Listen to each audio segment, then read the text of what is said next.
So let's look at a time chart of this stock's dividends. So here we have the time periods along the bottom, starting with year 0, today, the present. And the first dividend occurs in year 1, it's $1.20. The second one occurs in year 2, it's $1.80.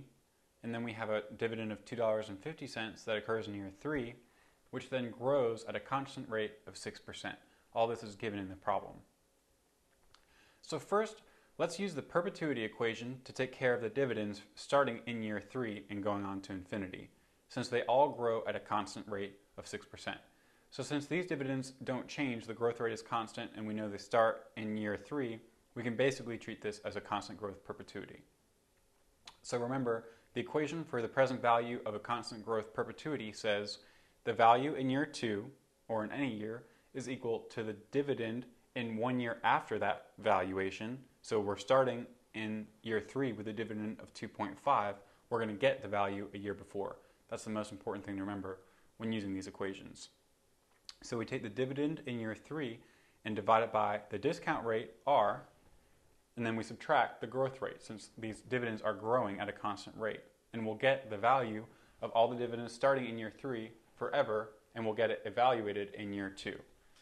So we plug in the dividend of $2.50, the interest rate of 14%, which is the discount rate, or the growth rate of 6%, and we get a value of $31.25.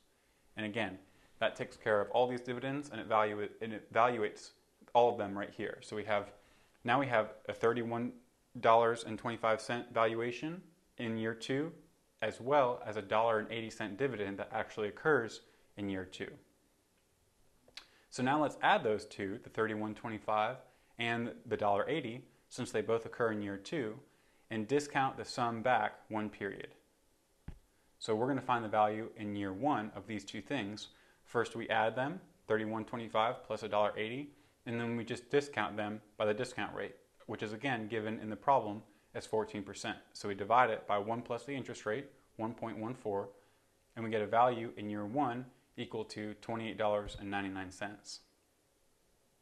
Finally, we can add that $28.99 back to the $120, since they're both in year 1, and discount the sum back one more time period to period 0.